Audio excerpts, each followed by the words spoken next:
Meanwhile, Taiga has taken the tomaga, the hood of his eagle, and it begins to scan the horizon. The vixen continues to flee, desperately seeking somewhere to hide.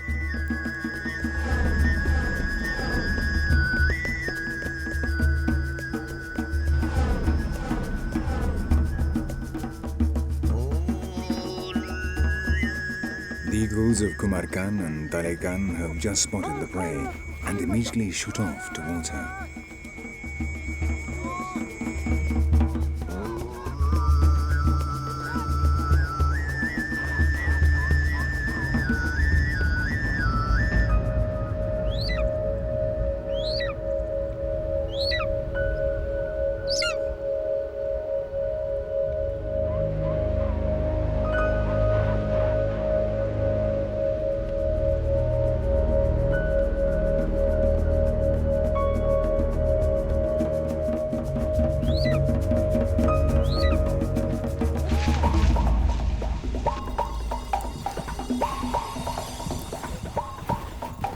Taiga's eagle is the first to reach the vixen. Taiga sets off at a gallop down the mountainside in the hope of getting there before the precious fur of the prey is damaged, or before the vixen, fighting for her life, wounds his eagle. But miraculously, the vixen has managed to get free from the claws of her predator, and wounded runs off trying to escape, but she will not get far.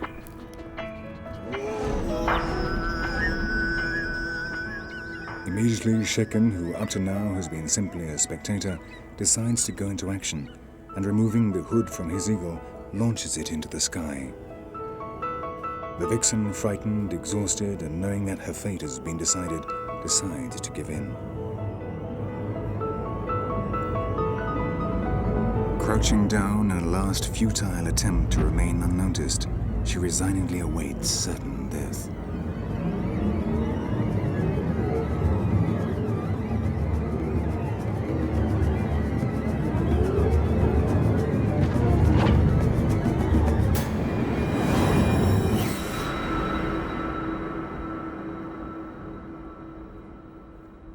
After immobilizing her rear legs, the eagle attacks the head of the vixen, paralyzing it with the tip of its claws, capable of applying pressure of hundreds of kilos per square centimeter. When Taiga catches up with the eagles, the vixen is already dead. Now he must free it from the claws, a by no means easy task.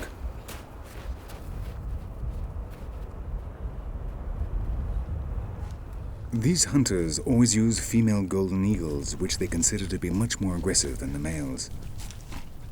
With a wingspan of some 2 meters and weighing 7 kilos, they possess two very important qualities when it comes to hunting.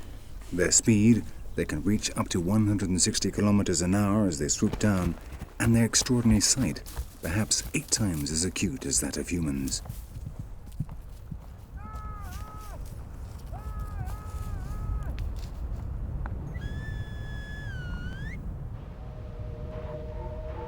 With a whistle and attracted by a piece of meat, the eagles return to the arms of their masters.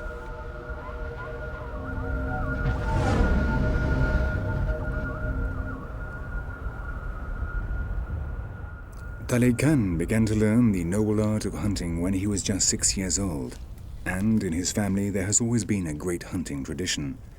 Kumar Khan, his father, is one of the most respected hunters in the region, and for any family to have a hunter among its members is a sign of prestige and wealth.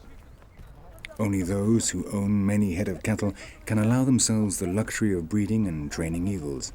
In the past, it was a sport practiced in Central Asia only by the elite.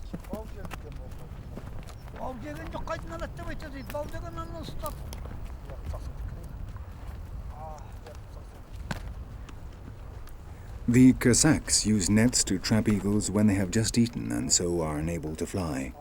For the first month they are kept inside the ger to accustom them to the sounds and smells.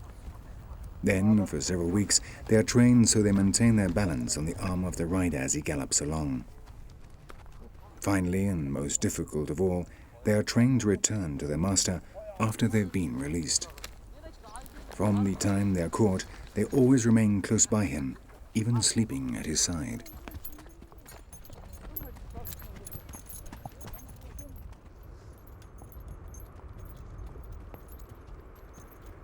In the middle of October, this far north, the days become increasingly short, and though it is only 2 o'clock in the afternoon, it is time to return to the camp, and the hunters set off down the mountainside.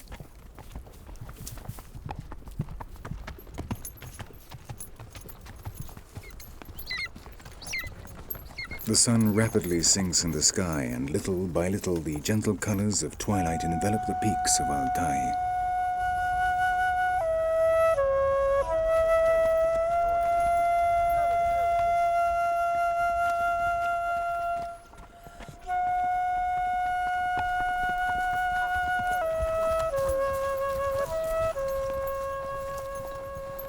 In the dying light of day, the Kazakh hunters reach the camp where a fine meal of lamb awaits them. But before they can eat, they must feed the hungry eagles exhausted after the first flights of the winter.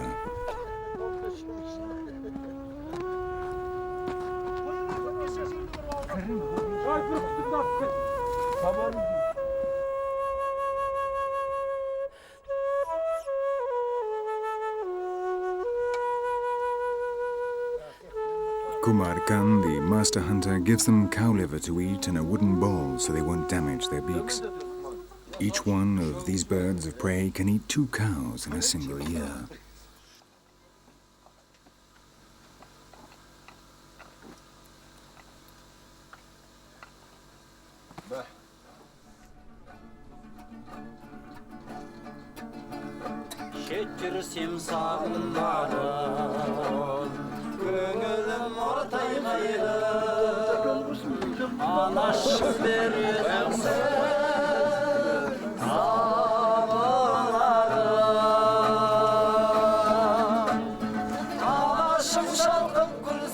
Around a dish of succulent lamb prepared in the traditional manner, the hunters give thanks to Allah and without losing a minute start to devour the delicious meat.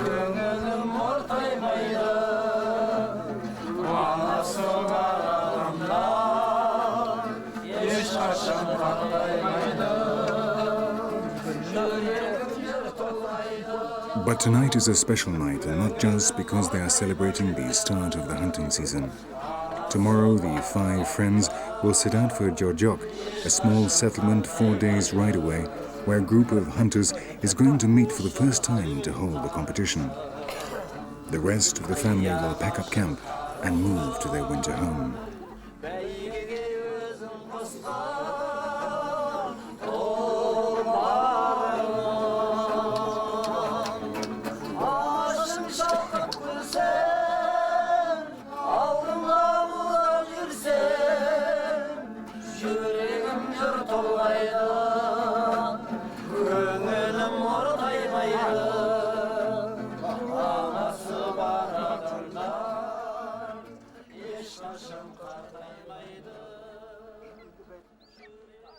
With all the calm in the world and still feeling the effects of the previous night's vodka, Kumar Khan, Altai Khan, Talai Khan, Shekan and Kusan prepare their horses for the long journey.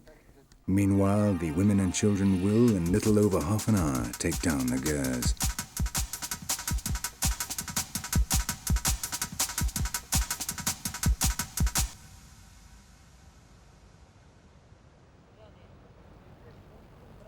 Unlike the other nomadic tribes of the country, the Kazakhs spend the winter in small houses made of wood and adobe in the lowlands, which make the temperatures of 45 degrees below zero, normal at this time of year, slightly more bearable. They are seasonal nomads. That is, they only migrate 4 times a year, coinciding with the seasons.